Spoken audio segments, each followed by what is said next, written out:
الحمد لله وكفى وسلام على عباده الذين اصطفى أما بعد أعوذ بالله من الشيطان الرجيم بسم الله الرحمن الرحيم والفجر وليال عشر والشفع والوتر صدق الله العظيم اللهم صل على سيدنا محمد وعلى آل سيدنا محمد وبارك وسلم.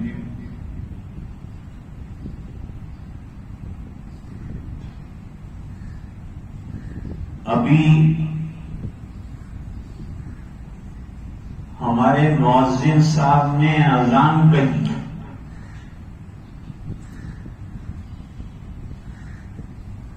یہ اذان بالکل صحیح ہے،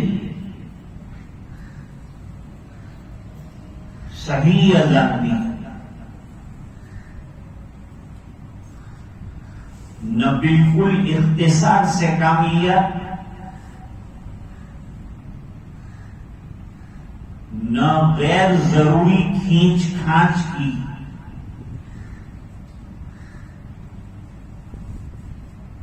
اور صحت حروف اور الفاظ کی صحت کے ساتھ اذاناً سمحا وہ دی. بہت کم مسجدوں میں یہ دیکھا گیا ہے.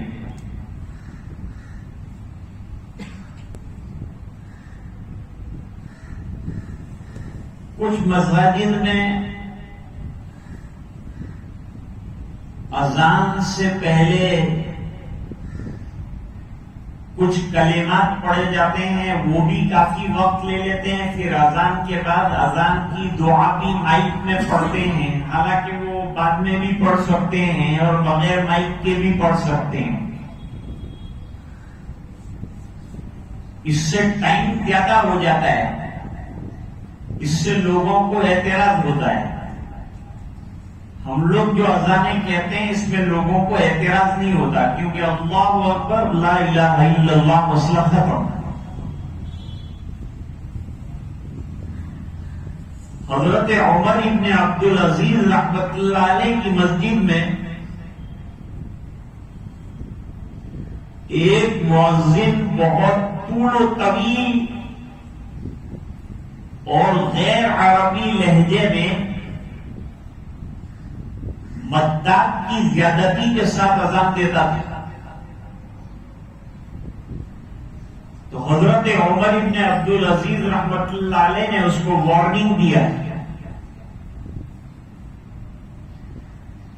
کہ اذن اذاناً سمحا،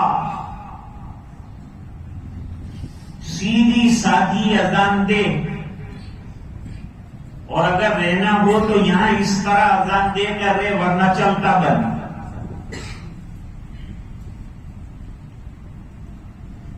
ایک تو ہمارے مؤذن صاحب کو مبارکباد دینی.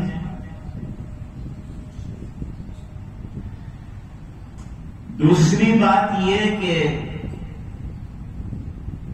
ہمارے آج کے میزبان محمد سلمان گجیوالا صاحب لگاتار 1 سال سے پروگرام مانگ رہے تھے، اور پروگراموں کی ترتیب کی وجہ سے جو ہے ان کو پروگرام نہیں مل رہا تھا. اب بفضلہ تعالی ان کو پروگرام بہت اچھے وقت میں مل گیا.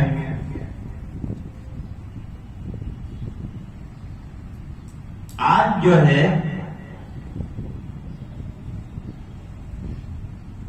اس سال کے آخری مہینے کی پہلی تاریخ ہے. جمعہ کا مبارک دن ہے اور ذی الحجہ کا مہینہ شروع ہو گیا.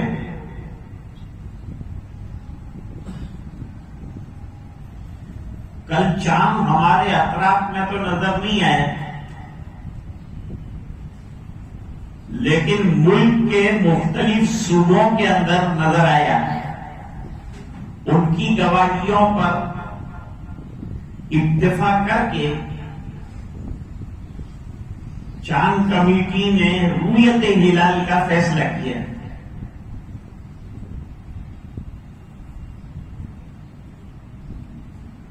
آج سے برابر 10 دن کے بعد عید الاضحیٰ ہوگی انشاءاللہ. ایک روز پہلے یوم عرفہ ہوگا.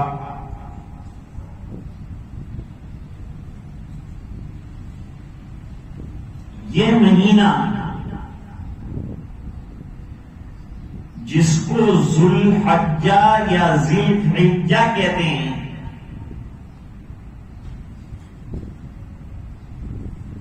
یہ اشہر حرم میں سے، یعنی 4 وہ مہینے جس کا پہلے سے احترام اور اہتمام کیا جاتا رہا ہے.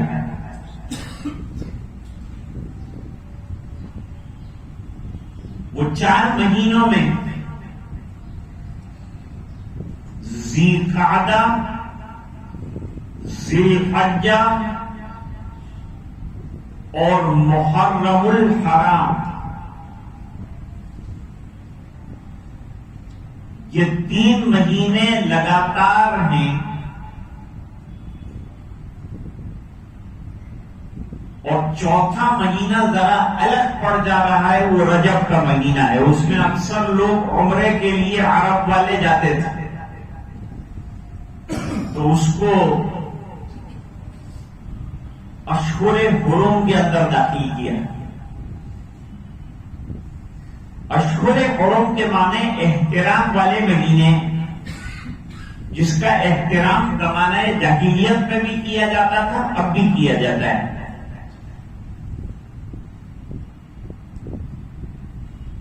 عرب لوگ ان مہینوں میں سفر کرتے تھے. پہلے زمانے میں چونکہ حج کے لیے کافی زمانہ درکار تھا، اس لیے ذی القعدہ سے اشہر حرم شروع ہوئے، اور واپس جانے میں بھی گھر دیر لگتی تھی، اس لیے محرم الحرام کو بھی شامل کیا.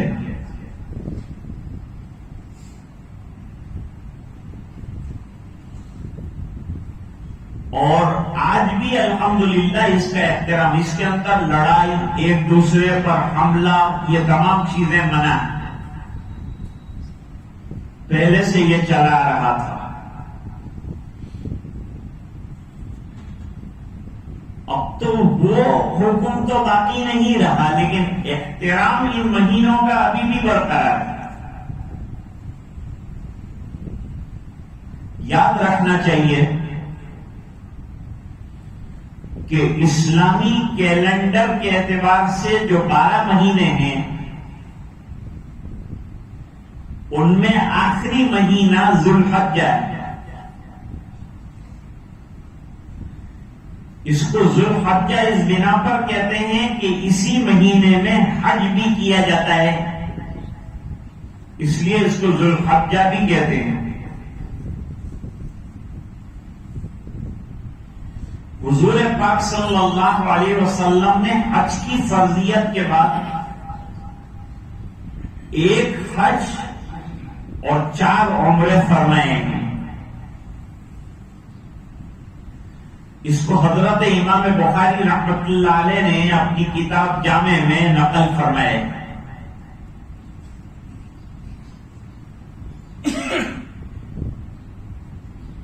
یہ جو مہینہ ہے یہ تو مبارک ہے ہی. اللہ تعالیٰ جس مہینے کو چاہے مبارک فرما دیں، برکتیں اس میں بھر دیں، فضیلتیں عنایت فرما دیں، یہ اس کا احسان و کرم ہے.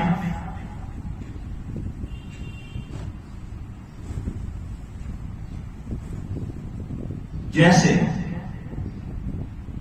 رمضان کے آخری عشرے کی فضیلت ہے.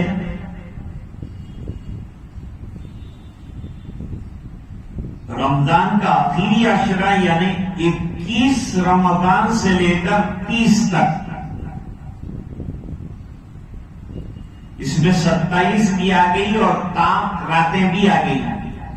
طاق راتوں سے مراد 21، 23، 25، 27 اور 29 ہے. اس کو اللہ تعالیٰ نے فضیلت والا بنا دیا اور اسی میں سے ایک رات میں قدر یعنی لیلۃ القدر ہوتی. ابن عباس رضی اللہ تعالیٰ عنہما کی رائے تو 27 کی زیادہ ہے. دوسرے حضرات 21 سے لے کر 29 تک کے قائل ہیں اور ایک جماعت علماء کی پورے رمضان کے اندر لیلۃ القدر دائر ہے اس کی قائل، تاکہ پورا مہینہ لوگ عبادت کریں لیلۃ القدر کے حصول کے شوق میں.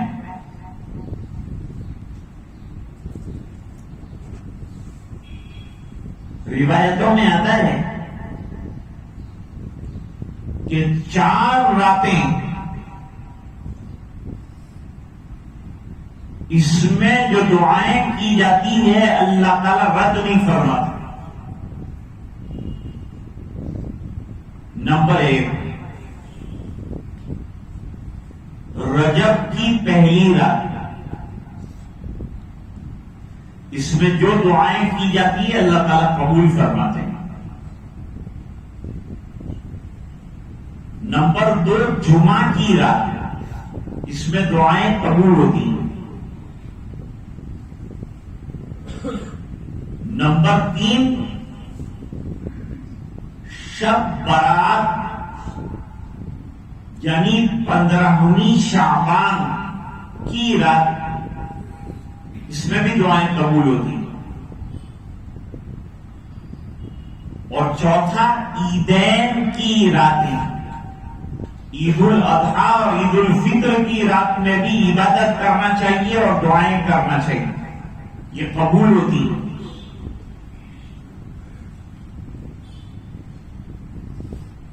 تو دعاؤں کی قبولیت کی گھڑیاں ہیں یہ.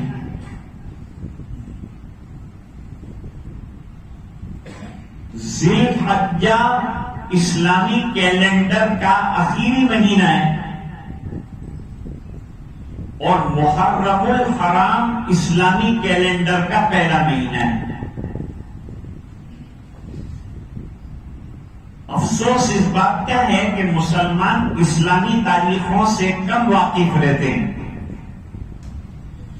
حالانکہ مسلمانوں کو اپنی تاریخ یعنی کیلنڈر اور اسلامی تاریخ جو ہماری ہسٹری ہے اس سے بھی پوری طرح سے واقفیت حاصل کرنی چاہیے اور اس کا علم ہونا چاہیے.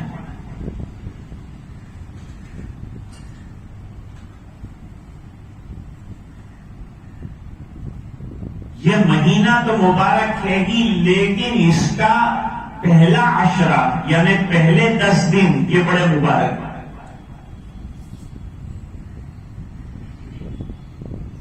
جیسے محرم الحرام کی پہلی تاریخ سے لے کر عاشورہ تک کے 10 دن مبارک ہیں اور اس کے روزے پسندیدہ ہیں اور ان کو شہر اللہ المحرم کہا ہے. لیکن علماء نے لکھا کہ جتنے مہینے ہیں ان میں سب سے پیارا عشرہ رمضان المبارک کے بعد اگر ہو سکتا ہے تو عشرہ ذی الحجہ.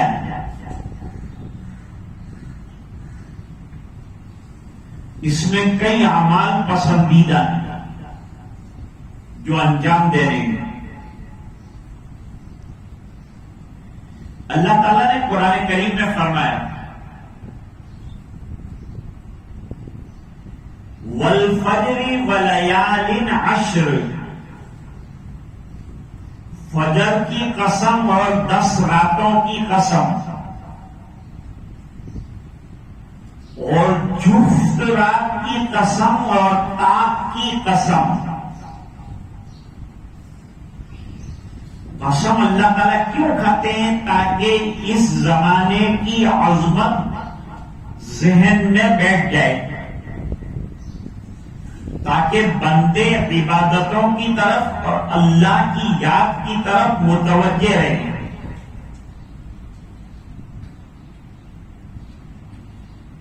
فرمایا والفجر وليال عشر والشفع والوتر والليل إذا يسر.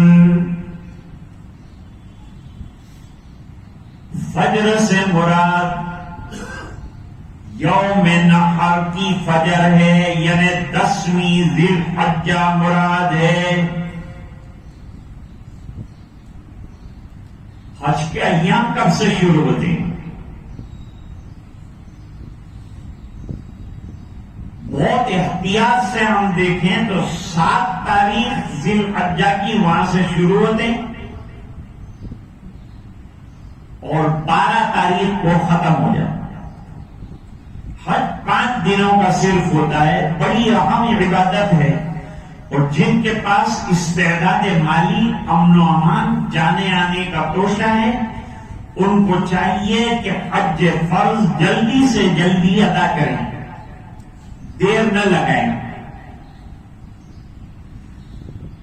اگرچہ حج جو ہے وہ پوری زندگی میں ایک مرتبہ کا فریضہ ہے، لیکن ہوتا یہ ہے کہ پہلے حج میں لوگ کافی غلطیاں کرتے ہیں اور اس کے بعد والے جو حج ہیں وہ اچھے کرتے ہیں. چونکہ پہلا حج ہوتا ہے تو کچھ نہ کچھ غلطیاں اور کچھ نہ کچھ چوک جو ہے ہو جاتی ہے. دوسرے حج سے تجربہ ہو جاتا ہے تو اچھے ہوتے ہیں، لیکن فرض نکل گیا. فرض حج کو اچھی طرح سے انجام دینا چاہیے.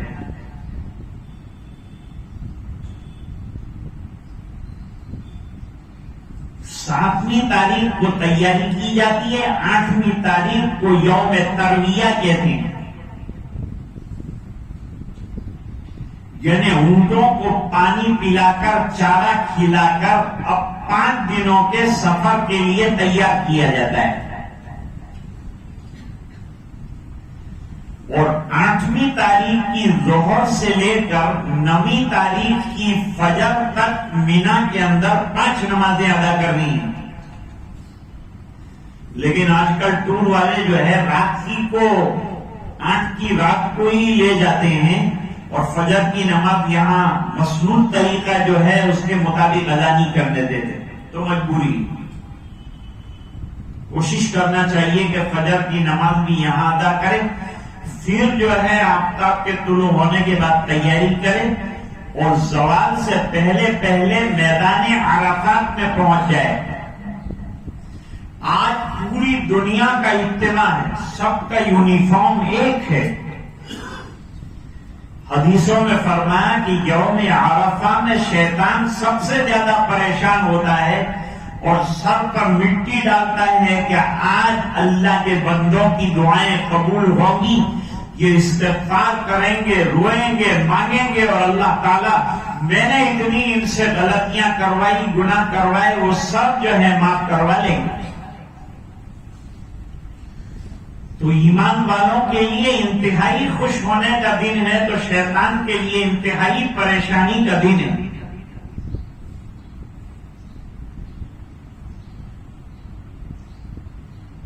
یہ 10 روز جو ہیں بڑی عظمت والے ہیں اور بڑی فضیلت والے ہیں. والفجر سے مراد یوم نحر ہے. یوم نحر یعنی قربانی کا دن. یہ حاجیوں کی یہاں بھی قربانی کا دن ہے، وہاں حج میں بھی 10ویں تاریخ، اور ہم لوگوں کے یہاں بھی ہے. اور پہلے دن قربانی کرنا زیادہ بہتر ہے، کیونکہ مشابہت ان لوگوں کے ساتھ ہو جائے گی. حالانکہ ان کو بھی 12 تک اجازت ہے اور ہم کو بھی اجازت ہے.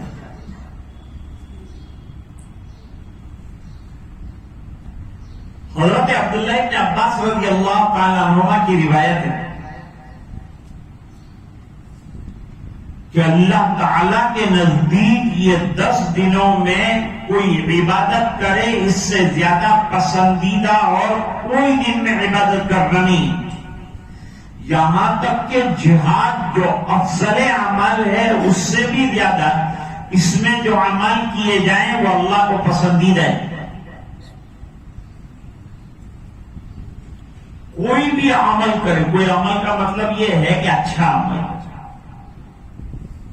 اور اچھے عمل سے مراد عبادت ہے، اور عبادتوں میں نفلی نمازیں ہیں، قرآن کی تلاوت ہے، اوراد ہے، وظائف ہے، اور تکبیرات تشریق ہے۔ تکبیرات تشریق یہ ہے اللہ اکبر اللہ اکبر لا الہ الا اللہ واللہ اکبر اللہ اکبر وللہ الحمد۔ یہ چلتے پھرتے اٹھتے بیٹھتے پڑھنا چاہیے، تیسرے کلمے کا ورد بھی کرتے رہنا چاہیے۔ یہ دنوں میں اللہ تعالیٰ کے نزدیک یہ سب اعمال بہت پسندیدہ ہیں۔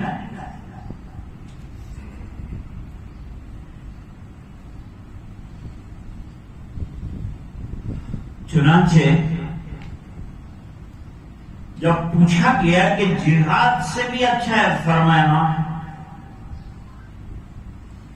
اللہ یہ کہ کوئی اللہ کے راستے میں گیا اور نہ مال لے کے لوٹا نہ جان لے کے لوٹا، اور اس کو اللہ تعالیٰ جو اجر عطا فرمائیں گے وہ اجر سے بھی بڑا اجر اللہ تعالیٰ ان 10 دنوں میں جو عمل عبادت کا کرے گا اس کو اللہ تعالیٰ عطا فرمائیں گے۔ تو بڑا فضیلت والا معاملہ ہوا۔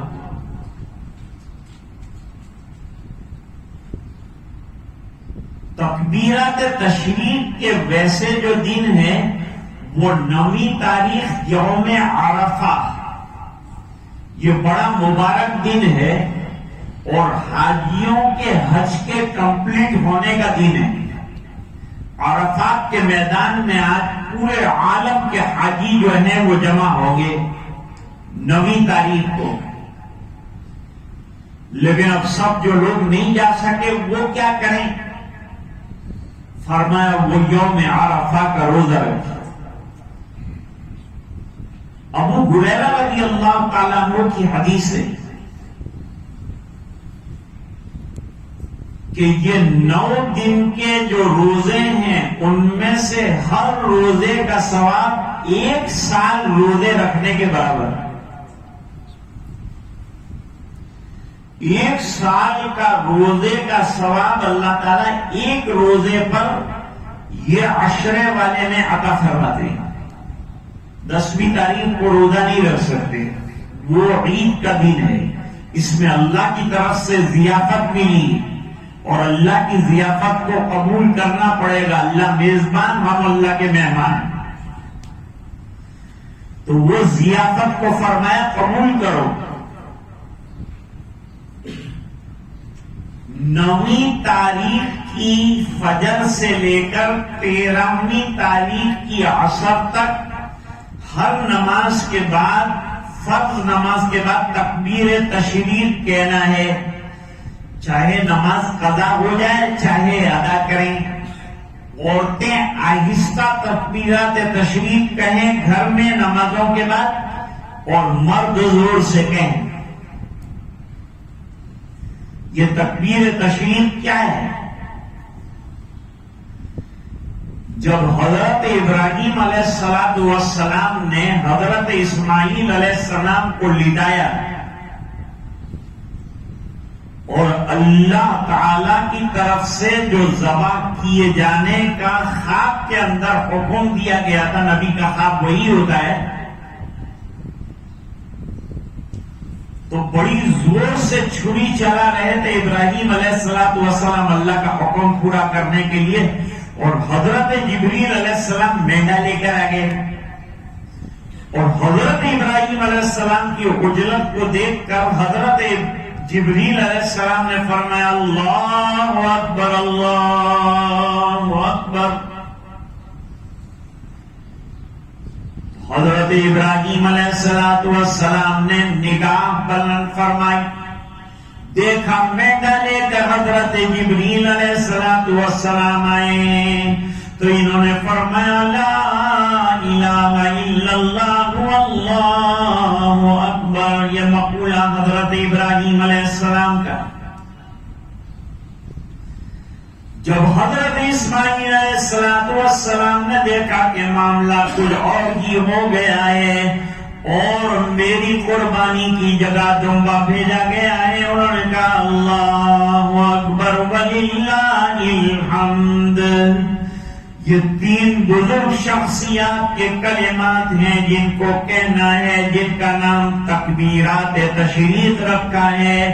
24 نمازوں میں اس کو کہنا ہے, 23 فرائض ہیں اور چوتھا عید کی نماز کے بعد کی تکبیر تشریق ہے, اس کے اندر بھی کہنا ہے. یوم عرفہ کے روزے کی بڑی فضیلت آئی.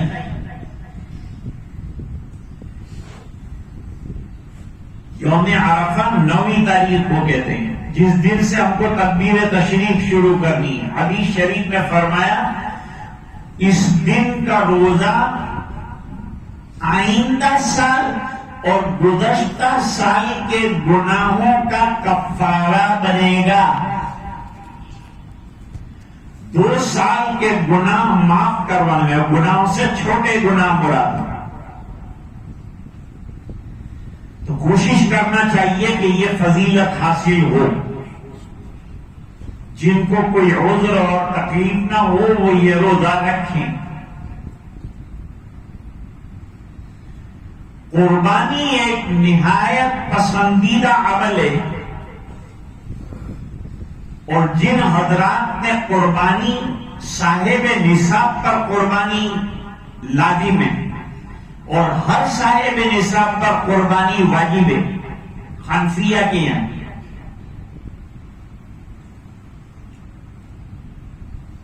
ایک بکرا یا بکری یا بڑے جانور کے اندر ایک حصہ رکھا جائے. بڑے جانور میں 7 حصے رہیں گے, چاہے وہ اونٹ ہو چاہے اور بڑا جانور ہو.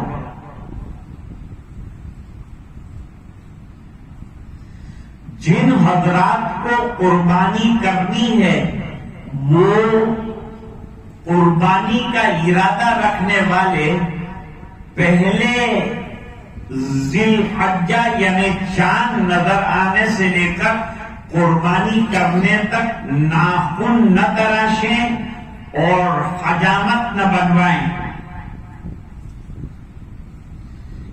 ایسا کرنا کیوں ہے؟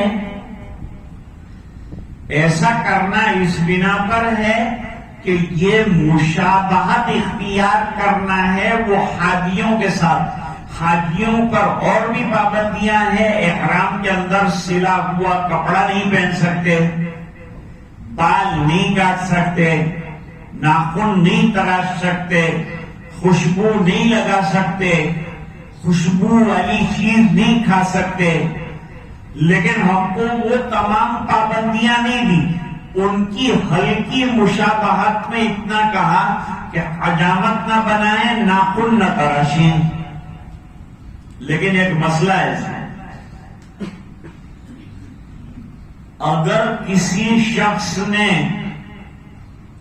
ناخن تراشے ہوئے 40 دن ہونے کو آئے, 40 دن ہو گئے اور ناخن نہیں تراشے اور حجامت نہیں کیے, زیر بغل اور زیر ناف بال نہیں لیے ہیں, تو وہ ان دنوں میں بھی صفائی کر سکتا ہے.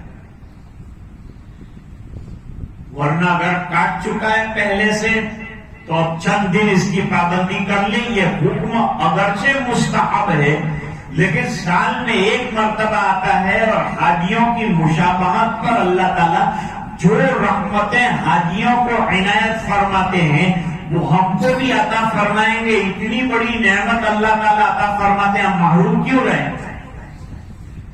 پھر محبوب کی یا رب شفاعت لے کے آیا ہوں، حقیقت اس کو تو کر دے میں صورت لے کے آیا ہوں۔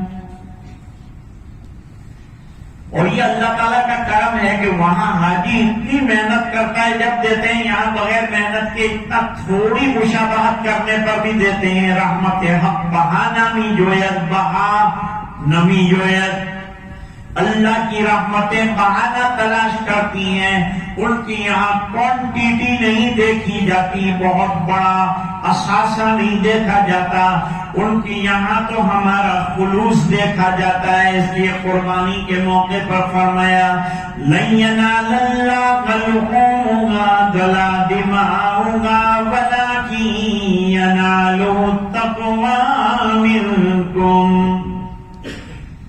بلکہ بعض علماء نے فرمایا کہ جن لوگوں کی قربانی نہیں ہے وہ بھی قربانی کرنے والے اور حج والوں کی مشابہت کر لیں اور ناخن نہ تراشیں، حجامت نہ بنوائیں، تو اللہ تعالی کی ذات سے امید ہے کہ ان کو بھی وہ ثواب جو ان کو ملنے والا ہے اس سے محروم نہیں کیا جائے گا۔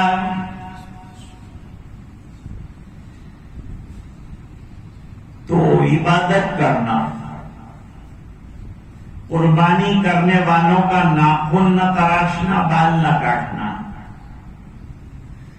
ان 10 دنوں میں جتنا ہو سکے عبادت کرنا۔ لیلۃ العید میں حتی الامکان عبادت کرنا، یہ 10 راتوں میں جتنا ہو سکے اپنی حیثیت کے مطابق نوافل پڑھنا، قرآن کریم کی تلاوت کرنا، استغفار کرنا، تہجد پڑھنا، اس بنا پر کہ یہ 10 راتیں جو ہے اس کی عبادت لیلۃ القدر کی عبادت کے برابر ہے، باعتبار ثواب کے اور باعتبار اجر کے۔ اور ہم لوگ تو بھائی ثواب کے بھوکے ہیں، ہمارے پاس ثواب ہے کہاں؟ نیکیوں کے ہم متوالے اور عاشق ہیں، نیکیاں ہے کہاں، ملتی کہاں ہے؟ صحابہ تو تلاش کرتے تھے کہ نیکی کہاں سے ملتی ہے، وہاں دوڑ جاتے تھے اور وہاں جان بھی کھپا دیتے تھے، وہاں مال بھی لگا دیتے تھے۔ قربانی میں تھوڑا سا مال وغیرہ جو ہے لگتا ہے، یہ بھی اللہ کے راستے میں غنیمت ہے کہ ہمارا تھوڑا سا مال جو ہے اللہ کے راستے میں لگ گیا، اور اس میں اشارہ کر دیا کہ اللہ تو نے مال مانگا تو مال ہم نے دے دیا، اور تو جان مانگے گا تو ہم تیرے لیے جان سپاری کے واسطے بھی تیار ہیں۔ آج تو اتنے ہی پر اکتفا کرتا ہوں، آئندہ جمعہ کسی اور جگہ ڈمبال ٹورنامنٹ میں مسجد صابرین وہاں ہے، وہاں قربانی کے سلسلے کے کچھ ضروری مسائل جو ہیں وہ انشاءاللہ بیان کرنے کا خیال ہے۔ دعا فرمائیں کہ اللہ تعالیٰ زندگی، عافیت اور صحت عطا فرمائے، تو انشاءاللہ وہاں بھی پہنچیں اور وہ مسائل سے بھی پوری طرح سے واقعیت حاصل کرنے کی کوشش کریں۔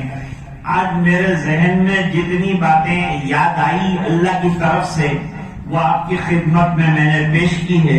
اللہ مجھے، آپ کو، پوری امت کو یہ عشرہ مبارک فرمائے اور عمل صالح کرنے کی توفیق سعید عطا فرمائے، آمین یا رب العالمین۔ وآخر دعوانا ان الحمد للہ رب العالمین۔